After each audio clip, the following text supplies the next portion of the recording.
When it comes to growing hydroponically, managing your nutrient solution is something you're going to want to master. In traditional agriculture, all of the nutrients the plants need are in the soil. Here, we have no soil, so we have to figure out which nutrients the plants need and at which ppms, or parts per million.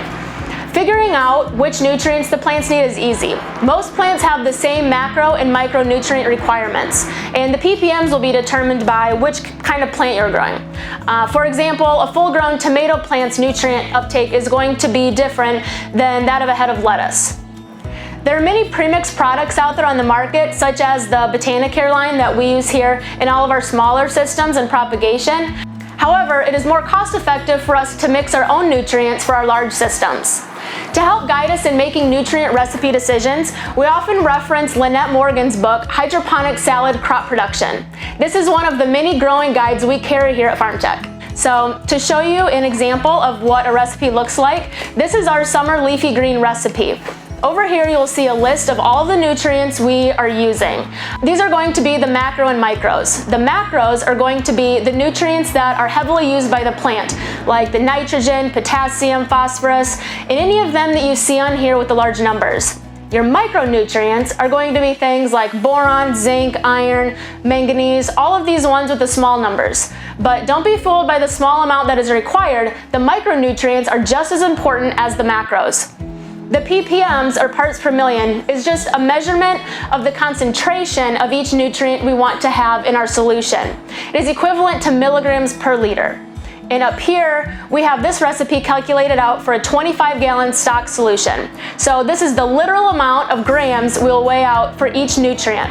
One very important step in making your own concentrated stock tanks is to have two separate tanks, a part A and a part B. You cannot just throw all these nutrients in the same stock tank, because if the calcium and the sulfates are in the same tank together in that high of concentration, they will bind together, creating insoluble calcium sulfates, which will precipitate out, and that'll just result in an unbalanced nutrient solution. So when weighing everything out, be sure to keep your buckets separate. We have the red lids for stock A and blue lids for B. We store all of our nutrients in these sealed containers over here. The heat and humidity can have negative effects to nutrients, so we're sure to store it in a cool, dry room. Okay, let's get this weighed out and up to the greenhouse.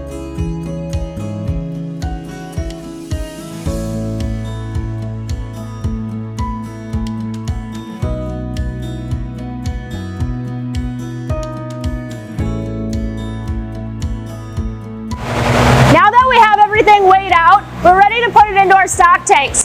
We already have the tanks filled up about halfway with water.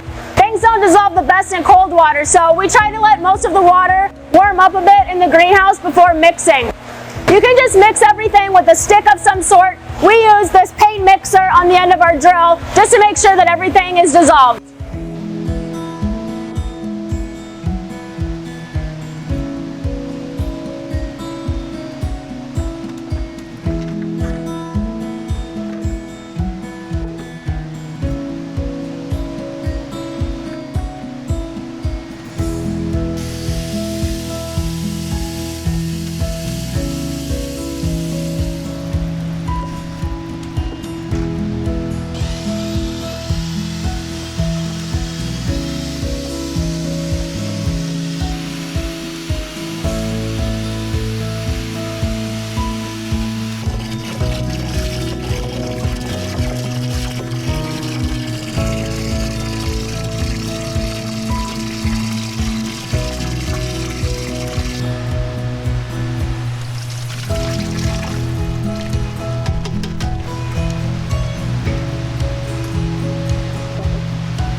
everything mixed, we're good to go. We can set our nutrient level at the target number, and the dosers will kick on and pull the nutrients up out of the tanks as needed to ensure that the plants are getting optimal solution at all times.